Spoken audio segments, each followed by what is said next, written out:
Thanatos Cast, tudo o que você queria saber sobre a morte, mas não tinha coragem de perguntar. Então, para a gente tentar entender um pouco a complexidade do suicídio, quando a gente fica sabendo que uma pessoa cometeu suicídio, é como se a gente chegasse a um cinema vendo o filme nos seus 2 últimos minutos, né? E a partir dos 2 últimos minutos do filme, a gente quer entender o contexto completo da história, né? E na maioria das vezes, vendo apenas os 2 minutos do filme, na sua parte final, a gente não vai ter condições objetivas de entender como os personagens chegaram àquele contexto no final do filme, né? Então é por isso que na maioria das vezes, quando as pessoas querem entender o que aconteceu, elas vão fazer julgamentos absolutamente superficiais e equivocados, né? Como eu já ilustrei. O fato de alguém cometer suicídio porque tirou notas baixas não explica o ato suicida em si, né? Isso é o final do filme, né? Parece que foi esse o último impulso, o último empurrão, mas não é só isso. A gente tem que ver todo o contexto que leva a isso, e isso a maioria esmagadora das pessoas não vai conseguir entender. Mal e mal as pessoas que convivem com quem cometeu suicídio entendem, ok? Temos melhorado na questão da comunicação com pessoas que têm tentativa na questão do suicídio. Eu estou falando isso porque, em virtude do filme que eu assisti, Um Filho, né, até de Hugh Jackman e Anthony Hopkins, né, com participação especial, onde o filho o tempo todo, mesmo adolescente, ele disse que não conseguia se encaixar no mundo. E nem a mãe nem o pai, que eram divorciados, eles citavam isso sempre corriqueiramente, conseguiam se comunicar de forma eficaz com ele para poder entender onde estava a dor dele. Isso. E tem uma cena que ele fala de maneira muito forte, dizendo que ele não se sente nesse mundo, que não é para ele, que esse mundo aqui não pertence, que ele simplesmente não consegue se encaixar e que ninguém está entendendo. Então, assim, eu achei o filme bem impactante, né?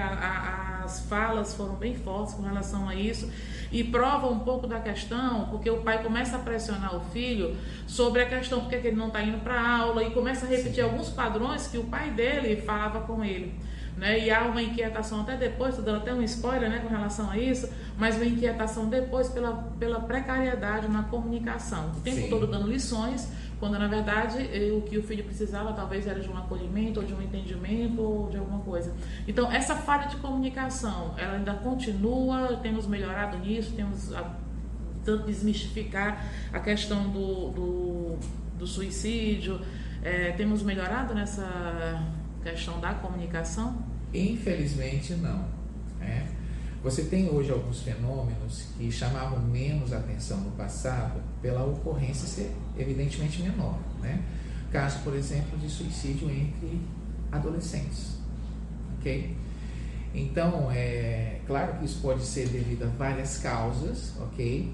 Mas parece que essa dificuldade de relacionamento intergeracional, né, de pais e filhos, parece atingir todas as classes sociais, evidentemente, de uma maneira diferente de uma classe para outra.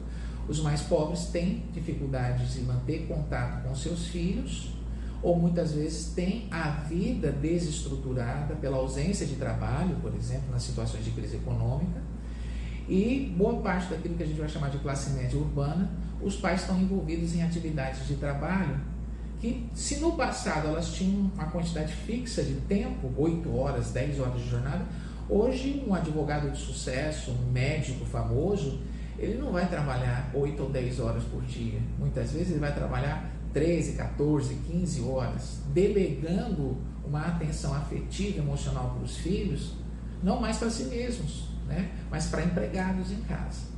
Ok?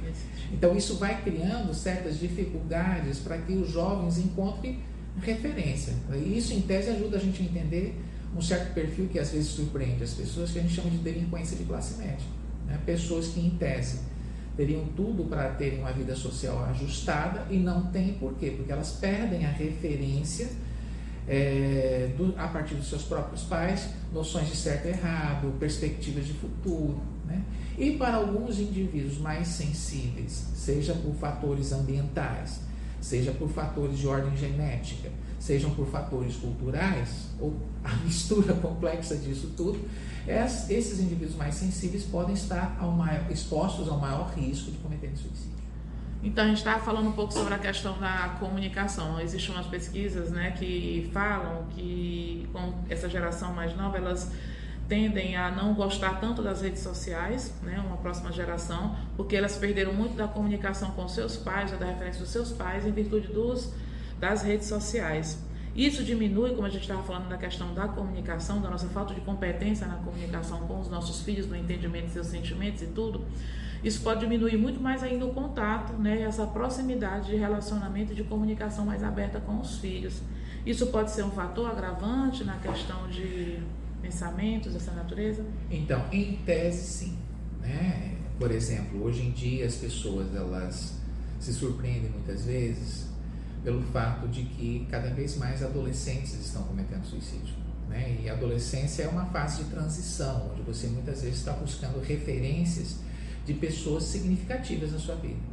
Se essas pessoas não se comunicam de uma forma adequada com você, seja por pressões ou determinações econômicas, históricas, seja por um ato até de vontade, né?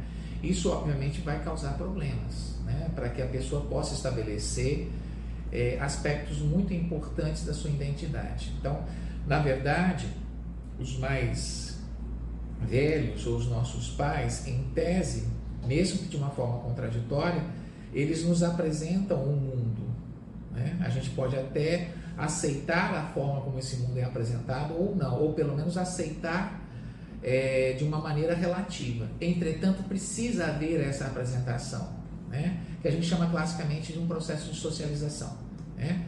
Na medida em que os jovens ou os adolescentes tenham dificuldade de, a partir do contato com seus pais, produzirem sentidos, significações para a própria vida e a inserção dessa vida no mundo, né? Aí a gente está vivendo aquilo que o Viktor Frankl chama de crise de sentido, né? Então, filosofando, o que Albert Camus chamava de absurdo, né? Então, a tese clássica do Camus, né? Que a vida é um absurdo e que o grande problema que se coloca para o ser humano é se ele deve cometer suicídio ou não, diante do absurdo. E a saída desse conflito é produzir sentido para o absurdo. Por isso que é importante a comunicação, né? O tempo todo nós estamos tentando oferecer diretivas aos nossos filhos para que se contorne a percepção de absurdo, né? Ah, professor, o que é o absurdo? O absurdo é você simplesmente olhar o futuro e pensar, para que serve a vida? Para que eu trabalhe, tenha filhos, tente acumular alguma riqueza para depois morrer? Qual é o sentido disso tudo, né? O sentido disso tudo vai ser construído a partir daquilo que você de fato deseja fazer da tua vida, quais são os seus projetos, né? E boa parte das vezes, isso não é a única causa, mas boa parte das vezes, alguém que comete suicídio está diante da perspectiva de vazio absoluto de projetos para a própria existência, ok? Então, nesse sentido, é extremamente importante que nós tenhamos uma comunicação mais saudável, e aí a gente abre o leque, não é só com os nossos filhos, é com todo mundo que a gente ama, é com todo mundo que a gente acha importante nas nossas vidas. E esse é um grande problema, porque hoje em dia as pessoas elas estão vivendo em ilhas, né? Em ilhas de si mesmas, né? Então, o problema não está no uso abusivo de celular, o problema não está no uso abusivo de telas de computador. Na verdade, tem uma outra pergunta que a gente deve buscar responder, né? Por que as pessoas buscam tanto o uso do celular? O que na verdade elas estão buscando? O que está faltando? Que acham, né? Eu acho que está faltando muito mais essa possibilidade de você viver relacionamentos mais autênticos.